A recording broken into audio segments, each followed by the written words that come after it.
Representative Holmes Norton.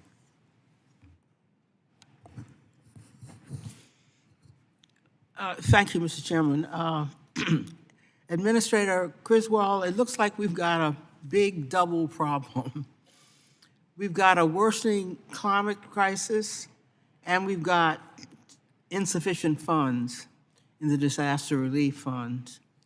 In my district, the District of Columbia, 13 public assistance projects totaling $7 million have been put on pause, as well as $190,000 hazard mitigation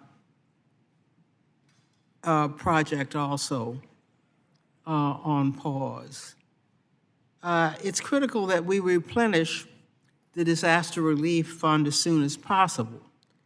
Could you speak to the impact on communities and disaster survivors if Congress does not pass supplemental funding for the disaster relief fund?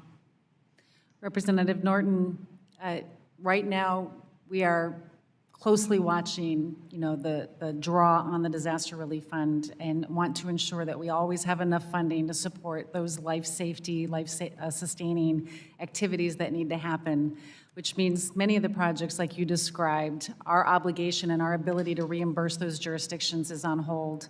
The largest impact on that is their ability to continue with new projects until they can get reimbursed for the work that they've already done, and that will delay these communities and their ability to continue to recover. Absent a supplemental, this just means that we are going to be that much farther behind with what is appropriated or what is recommended in the President's budget for fiscal year '24, and will further delay our ability to continue these long-term recovery projects in the months ahead. In your testimony, you emphasized the need for up-to-date disaster-resistant building codes. This issue concerns the residents of my district, the District of Columbia, which hosts a large number of of historic buildings. In what ways can FEMA aid in pre-disaster mitigation and resiliency of historic buildings?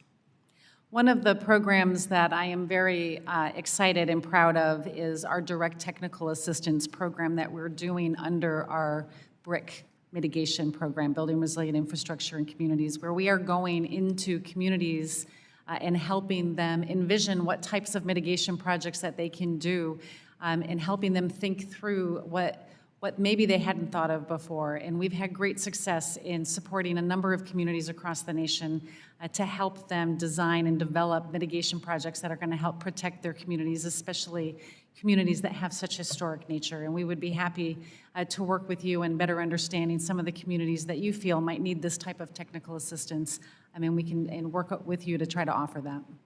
I would appreciate that because that's a special problem here in the nation's capital. Finally, we in the District of Columbia have seen extreme heat. Earlier this month, temperatures soared to at least 97 degrees for 5 straight days, breaking all historic records. How does FEMA help state and local governments respond to extreme heat? One of the best things that FEMA does to help communities battle the impacts of extreme heat is through preparedness as well as mitigation.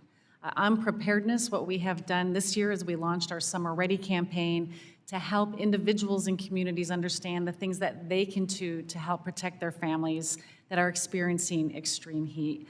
But we also know that we have to help communities build resilient infrastructure to help support that, whether that is making sure that they have generators for cooling centers or white roofs to help reduce the heat inside buildings or adding green areas. Our mitigation programs can also be used to help mitigate the impacts of extreme heat for the future events that we're going to see. Thank you very much, and thank you, Mr. Chairman. I yield back. Chair, thanks, Agenda.